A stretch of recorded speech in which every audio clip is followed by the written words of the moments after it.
What's up, everybody? Yeah, as you see now, what happened with the National Guard, Trump has really going on the warpath. To be honest, they pushed and pushed and pushed, and now he's going off, and that's what the Democrats get for doing what they do and everything. So let's get the video to start, shall we?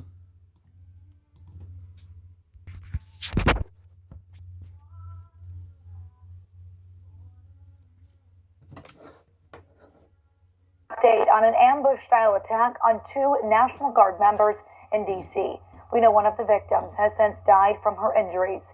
It comes as new video comes into our newsroom overnight showing the moments leading up to the shooting. NBC's Melanie Zanona has the latest. Harrowing new video of the moment a gunman opened fire on National Guard members, just blocks from the White House. The images, taken by a passerby and shared exclusively with the Wall Street Journal, appears to show the suspected shooter holding a revolver and National Guardsmen firing back. Two Guard members were hit. 24-year-old Air Force Staff Sergeant Andrew Wolf remains in critical condition. President Trump sharing the news during a Thanksgiving event. He's in very bad shape. He's fighting for his life, and hopefully we'll get better news with respect to him. 20-year-old Army Specialist Sarah Beckstrom died of her injuries. Overnight, law enforcement lining the streets of Washington, D.C. to honor the fallen service member. Her father on Facebook writing, "My baby girl has passed to glory." We cannot incarcerate our way out of violence. We've already tried that, and we've ended up with the largest prison population in the world without solving the problems of crime and violence. The addiction on jails and incarceration in this country, we have moved past that. It is racist, it is immoral, it is unholy, and it is not the way to drive violence down. You talk about Pritzker in size, but when I talk about Pritzker, I get angry because he's not letting us do the job. So I'm not going to tell my Pritzker joke. They have a very cute little joke, you know. Some speechwriter wrote some joke about his weight. But I would never want to talk about his weight. I don't talk about people being fat. I refuse to talk about the fact that he's a fat slob. I don't mention it. On a more serious note, as we gather around the dinner table, I'd like to lose a few pounds too, by the way. And I'm not going to lose it on Thanksgiving, I can tell you that. Because I'm going to have a turkey, but it's not going to be that one. You saw all the crime that took place last night, the night before. The woman with the burning, they burned the woman. To be talking about that now, they burned this beautiful woman riding in a train. A man was arrested 72 times. 72 times, think of that. And they'll let him out again. The liberal judges will let him out again. But we're ready to go. You know, we've been moving toward Chicago. We have a governor that thinks it's wonderful that only like 7 people were killed this week. But we are moving toward doing, and we're going to, if crime gets, it's horrible what's happening in Chicago. We could make Chicago a safe city in a period of 4 weeks. In a period of 8 weeks, 9 weeks, 10 weeks, it would be totally safe. And the people of Chicago want us to go there. And if you look at the crime that's taken place in Chicago in the last 2 weeks, just take a look. It's on the front page of every newspaper. It's out of control. The mayor is incompetent, and the governor is a big fat slob. He ought to invite us in, say, please make Chicago safe. We're going to lose a great city if we don't do it quickly. Make Chicago, we'll do the same thing as we did in D.C., the same thing as we did everywhere we've gone. Gun violence erupting in Chicago. Police say at least 9 teens were shot in 2 separate shootings just blocks away in the downtown area. Reporter Mayor Kawash from our station in Chicago has the latest. Well, like, it was certainly a chaotic night here in Chicago's Loop. Right here on State Street, those gunshots ringing out around 10 o'clock last night, right outside of our ABC7 studios here in downtown and right near the iconic Chicago Theater. Now, the ages of those who were shot ranging from 13 to 17 years old. All of this happening right after the tree lighting ceremony that happened here in Chicago's downtown and brought thousands of people here last night. Now, those people who were shot, all teenagers, they are expected to be okay. say, all of them initially listed in good condition. And then about 40 minutes later, there was another shooting just around the corner on South Dearborn Street, just a few minutes away from where we're standing right now. About 10:40 last night, there was another shooting involving two males who were hurt in that shooting, a 14-year-old dying. That is what Mayor Brandon Johnson told us earlier this morning. At this time, no one is in custody. We will likely expect to see more of a police presence out here tonight for that Mag Mile Festival, but very chaotic and disturbing as you had 9 people shot and one of them, a 14-year-old, dying from his injuries in this shooting. Ike. What race is they? Come on now, it's Chicago, bro. It's Chicago. Where's BLM? Do they care about these lives? No. It's interesting though, like when we talk about this like violence that's like obviously destroying our community amongst our people like try to deflect. Specifically like a lot of people who are like pro-black and stuff. Like this is a real issue. This is like one of the number one, probably if not the number one issue affecting black people in America. And it's like, it's almost like when you constantly criticize this, a lot of people who claim to be pro-black are like above this. Like the community's above this criticism. And it's like, we don't talk about the problems in the white community. It's like, bro, I'm not a part of that community. Well, like they're not. It's not as rampant. But they say not like, at all. But they say things like, well, you guys are talking bad on black people, but most white crime happens from other white people. Like, okay, duh. Yeah, it happens in proximity, but it's like this is an issue that's affecting people like you and me, and it's like we should talk about it. And it's not at all at the same rate because we know the black men are 6% of the population who commit 56% of all murders, and 90% of those are done to other black people. I think no one knows. Are not real. I think there are a lot of factors that are Look them up. contributing. I know. I think there are a lot of factors that are contributing here, like poverty, et cetera, et cetera. But Culture. it's like culture, poverty. The lack of calling it out, the lack of accountability. Yeah. That's why I believe what we do is the best thing for the black community because we actually call out the problems and say the things that are real problems. Because if you don't address a problem, then it will never get changed. So we can't just sit here and make excuses for it over and over again like people have been doing for years, and then it's not getting any better. It's never Something gonna different change. has to change. Never. If 70% of black people would address the problems in the way we do and make it not a cool thing and frowned upon it, then I do believe it could help. Would it fully change? Probably not. But that is the best way to start the change because you can't just continue to do the same thing over and over and then get a different result. That's the definition of insanity. I'm gonna just tell you, the black young men try to wear quarter zips and change up the way they dress, and there's black women that's crucifying them, saying they're acting like white supremacists now. That's crazy. I don't know if this shit would ever fucking So, change. okay. That's why I'm confused. But if you care about black people and you call yourself pro-black, why don't you address the biggest communities, the biggest problems in the black community? Because you actually don't care. You don't care, or you're choosing not to see it. Because if you say that black on black crime is not a problem, or that you just blame it on white supremacy, then you are part of the problem. Because you are not helping, you are enabling. There's people waiting for the bus, people coming up and down from the L Street station, and then this, as Ravi said and you said, Cheryl, almost immediately these officers, guns drawn, were on the move, and this was shortly beforehand. This is when we saw scuffles breaking out. You said you saw people throwing shoes. It was a violent fight. Yeah. On the ground, several people and several different groups of people were fighting violently. It was very concerning. And then they kind of broke apart, and I saw lots of gym shoes being thrown, and they kind of broke apart and started moving. Some started going, of course, south. Some started heading north toward the river. They were running up to the L tracks on the elevated the state lake there. And it's like, these people are not grown. Age is 13, age is 14. Think about how what we were doing at age 13, 14. It's like 7th, 8th grade. That's insane. That's insanity. Oh, well, it was. I know some people that doing some crazy shit. Yeah, but that's not regular. That's not regular in America for people. That is like Coney, Africa stuff. But it is crazy. It is. It is crazy that they do this in like groups of people, especially downtown. Like that's what don't make sense. Like if you want to do something bad, when you want to do it like where nobody can see you. See, but it happens in the heat of the moment whenever you get a lot of people together and then violence occurs. And you know, there's too much pride on the line to lose a fight. And the culture is to do what happens. but you know you're gonna get caught. That's what. But they don't care about that, and they let kids go. Yeah, they're not fearing. They're not fearing. Most of the kids, if you do something at that age, they will let you go. Yeah, they're not fearing the consequence. This is like they don't care. It's just like a culture thing. It's like their way of life. It's a pride thing.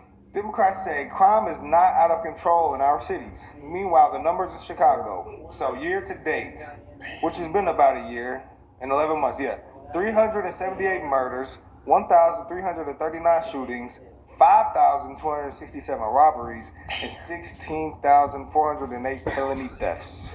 One city. Why do we continue to do this and then blame other people for this? I just don't understand it. I'll never understand it. I don't understand how they have this many shootings for a strict gun law state. Like, clearly, the gun laws are not helping. 16,000 felony thefts. Like, that shit is crazy. Almost 5,300 robberies and almost 1,400 shootings. How many of those? That's insanity. 5,000 is armed robberies. I'm curious. Probably a good amount. How many? I would say over 50%. Of all this, have you heard one Black Lives Matter thing at all this year? No. Not one. Why do they not matter? Black lives only matter when they can profit from the tragedy. And people will never realize that. The last time I saw Black Lives Matter speaking on anything, they were speaking on Carmelo Anthony. Exactly. I thought it was the Penny. What's his name? Oh, that was a year ago. Yeah, that's the last thing I remember. Daniel Penny? Yeah. Like, bruh, and that Daniel Penny was in the right. People said we was coons for taking his side. Bro, I don't care. They'll say you a coon for not agreeing with them, but then they'll continue. So, make this make sense to me. You're a coon, you comment on black people. But if you kill black people, you're more glorified you're not wrong. People say R.I.P. King Von. But you kill. What's worse, criticizing or killing? It's interesting to me. It's like so we know that there's these underlying issues in our community. And it's like if you don't blame white people or be like a leftist liberal about it, and you criticize the behaviors of people that look like us, you're a coon and you are spitting on white supremacist narrative. But if you blame white people for everything, then you pro-black. Exactly. And someone in jail, it could be a black dude who killed 5 other black people. They will never say that he's against black people, but he murdered 5 black people. But you gotta also look at it. They believe that white people is more superior than them. We feel like we're as men, we feel like we could go out there and compete with everybody else. Like that's part of it too, I guess. Like I just feel truly believe white people are superior than them. So. I don't believe that they're superior to me. They believe that. I mean, that's on you. That's on you. I'm sorry. We could go in America and could compete with everybody. 1,300 robberies, 5,200 felonies, theft, 16,400. Whether it's the mayor or the police chief, I'd just be pissed off if I saw those numbers. I mean, enough is enough, Cata. Well, we've been pissed off, and we became pissed off when Brandon Johnson actually took office and, moved to remove police officers from our Chicago public schools. And, we're seeing this violence. We're seeing it being perpetrated with our youth. So we know that there's an issue with youth, and we know that it is starting in the schools. Removing police officers. I just don't understand why people think less cops is the solution when there's high crime. Why she said it starts in the school? It starts in the neighborhood, Well, if it starts in the neighborhood, the kids in the neighborhood bringing it to school. School can't. That's what I'm saying. You can't blame the school. The school trying to. Well, school should be safe. The school should be a safe place. They need to go there. A safe place if they beefing with the dude that's right around the corner from them. It's finna be a safe place. Hell nah. I don't know. Dude from up the street killed his homie the other day. You think school finna be safe? Hell no. This starts in the home. Starts with the home and on their street. Okay, so 3 dudes, ages 13, 16, and 19, beat a 64-year-old white man to death. Sheesh. 13, 16, and 19? What the hell is this? And if the roles were reversed, BLM would be everywhere. We gonna call it out. This is a problem. The violence in our community is a problem. So last week we saw look at him. Children jump a mother. Look how little he looks. He's 13. Last week we saw 20 kids beat up on a student that they were bullying, and his mom, when they tried to flee, they beat them up. Yeah, that was crazy. That was insane. She was pregnant, and now we're looking. We're looking at teens be violent, but if we call this out and criticize this, we putting down black people and we're spitting a white supremacist narrative and pandering to white people. What the fuck is that? I don't care. This shit is a problem. We do this because we want the best for our black people, guys. No, because they want to focus on the title and that we put black fatigue and all but that. But it's a real thing that people have.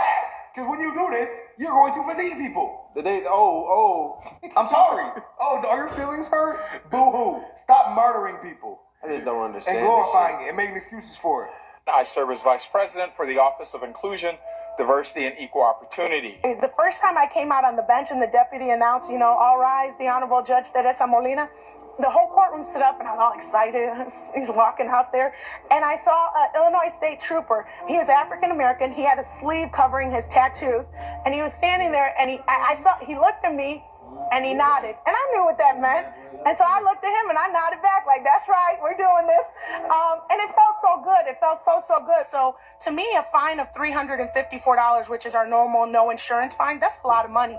And some of the judges that I work with came from money, so $354 is no big deal. But to most of the people that come to my courtroom, it is a big deal. And so I always offer them the opportunity to do community service. Being a Latina in the office, people would tell me, don't you feel like you're prosecuting your own people? But it's true. There were a lot of, defendants that look like me. However, I had a chance as a prosecutor to make a difference as to what cases come in. I had a chance as a prosecutor to decide what offers were appropriate. And so I always offer them the opportunity to do community service.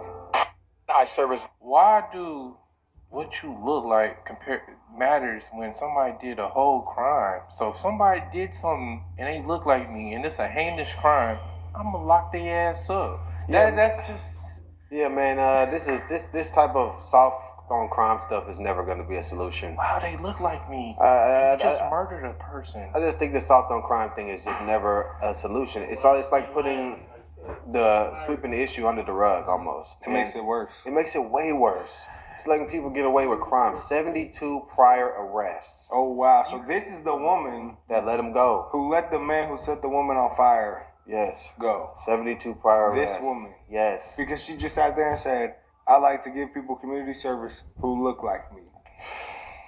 They ain't serving the community. I'm sorry, bro. They're not serving the community. They're actually a detriment. Beyond that. Only people I say that should get a light sentence. Y'all might say I'm off for this. If non-deadly drug, non-violent. Non-violent. I agree with that. Non-violent. I'm not really tripping off of you get community service or this and that or whatever. But if you do violent, you need to be in that jail. Oh, it needs to be worse, way worse. You rob somebody. If you somebody. do armed robbery, that should be minimum 15. Murder, assault. Let them think about that. That's valid. If you selling fentanyl, you do deserve to be locked up. Some drugs, I might say, hey, I might give you a little slap on the wrist. Yeah. But if you out here hurting and killing people, you gotta go. You gotta go. You gotta go. There's no way that dude had 72. Yeah, it's confirmed. I'm looking at it right here, guys. Fox17.com. He does have 72 prior arrests. 72. Think about count to 72 right now. That's gonna take me And that's how many times you were arrested. 6, 7, 8, 9, 10. Arrested 72 times. 72. Y'all count to 72. Count to 72. 1, 2, 3, 4, 5, 6, 7, 8, 9, 10, 11, 12, 13, 14, 15, 16, 17, 18, 19, 20, 20. But I can't even count that. I'm not Some even people about to can't do even that do right push-ups. now. Some people can't even do You can't do 72 push-ups. You can't do a lot of things 72 times. Get arrested 72 times. What happened to the 3 strike rule? They got rid of that? It was racist. I didn't hear no race on 3 strikes. Guys, we need to be way tougher on violent crime. And I ain't gonna lie, if you get arrested that many times, give him life, bro. Clearly, he's not learning. Yeah. It's either and that. Look what happens when look what happened. It's either that or just put them in a mental institute. If they can't just get right, so they mentally put have them somewhere. Some mentally get them off the street. Wrong with them. They're setting people on fire. But that's mean and racist and come on, bro. Several people were shot. There were 300 teens rioting in Chicago following a tree lighting ceremony. Take a look now. This is actually this is what we saw earlier. I just don't understand how Brandon Johnson has a job. This dude look bad, bro. It doesn't look bad. It is bad. It literally is bad. The girl crying. Children crying. It's unsafe for residents. It's expensive. What did he say? Take a look now. This is actually moments after this happened. You see, look at that. The people responding to the sound of gunshots right there. People scrambling, running, ducking. What did James Woods say? Sad to say, just another day. He said, if no white guy defends himself against a gang of hoodlums trying to rob and potentially murder him, he'll go to jail for 4 years. They'll round up these teens and they'll all walk free, even though they've shot people with illegal guns. I mean, it seems to be the reality. The gun is the problem, guys. Guns being legal, that's the problem. It's ridiculous. Because those kids went to academy and bought those. It's ridiculous. Come on, bro. The excuses have to stop. There needs to just people have to start going to jail. We need some accountability.